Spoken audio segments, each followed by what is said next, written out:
안녕하세요. 오늘은 가난은 과연 타고나는 걸까? 아니면 환경 탓일까?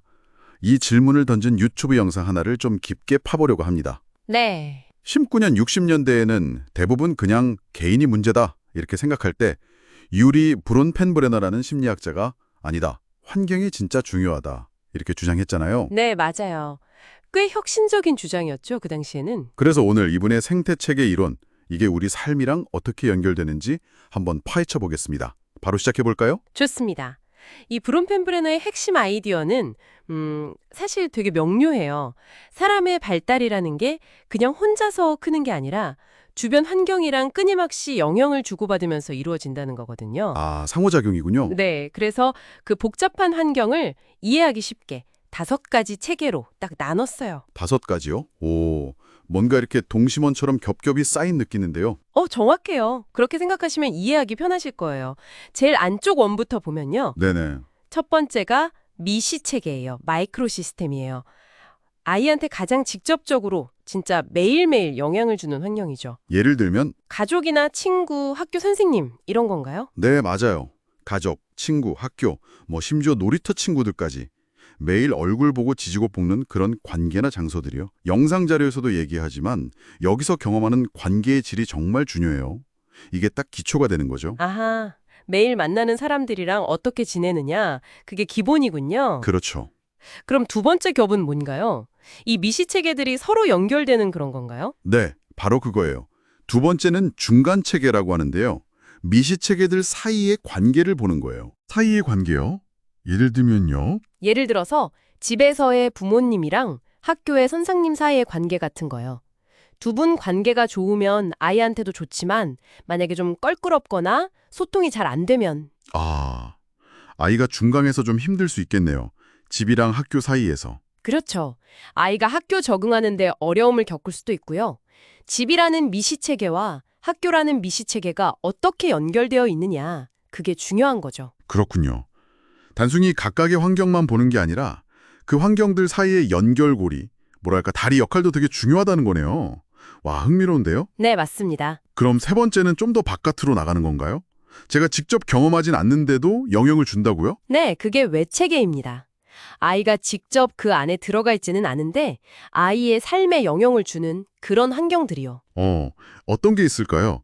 가장 대표적인 게 부모님의 직장이에요. 예를 들어 부모님이 회사에서 엄청 스트레스를 받으시거나 갑자기 실직하시게 되면 아이는 회사에 안 가잖아요. 그렇죠. 근데 그 여파가 가정 분위기로 바로 연결되고 결국 부모님이랑 아이 관계에도 영향을 미치게 되는 거죠. 와, 이건 진짜 생각 못했네요. 내가 전혀 상관없는 부모님 회사 일이 나한테 영향을 준다니. 환경이라는 게 생각보다 훨씬 넓네요. 그렇죠. 보이지 않는 연결들이 많아요. 그럼 네 번째는 더 큰 거겠네요. 거의 사회 전체 이런 건가요? 맞습니다. 네 번째는 거시체계라고 하고요. 이건 문화, 법, 사회제도 아니면 그 사회가 가진 어떤 인연 같은 거대한 시스템을 말해요. 거시체계. 예를 들면 우리나라의 교육열이라든지 아니면 특정 문화권의 가치관 같은 거요. 네, 그런 것들이죠. 그 사회의 어떤 기본적인 틀, 청사진 같은 거예요. 영상 자료에서도 나오지만 아무리 개인이 똑똑하고 능력이 있어도 특정 문화나 사회에서는 소수자라는 이유만으로 불이함을 겪을 수도 있잖아요. 아, 개인의 노력만으로는 좀 넘기 힘든 그런 벽 같은 거군요. 그렇죠. 그런 거시적인 힘들이 작용하는 거죠. 이제 마지막 5번째는 시간. 시간 개념이 들어간다고요? 네, 맞아요. 시간체계 크로노스 시스템입니다. 이건 시간이라는 축을 더한 거예요. 살면서 겪는 변화들이요. 예를 들면 어떤 변화요? 부모님의 이혼 같은 사건도 아이가 몇 살 때 겪느냐에 따라 충격의 정도나 영향이 다르잖아요. 아, 그렇죠. 나이에 따라 다르죠. 네. 그리고 시간이 지나면서 그걸 받아들이는 방식도 달라지고요.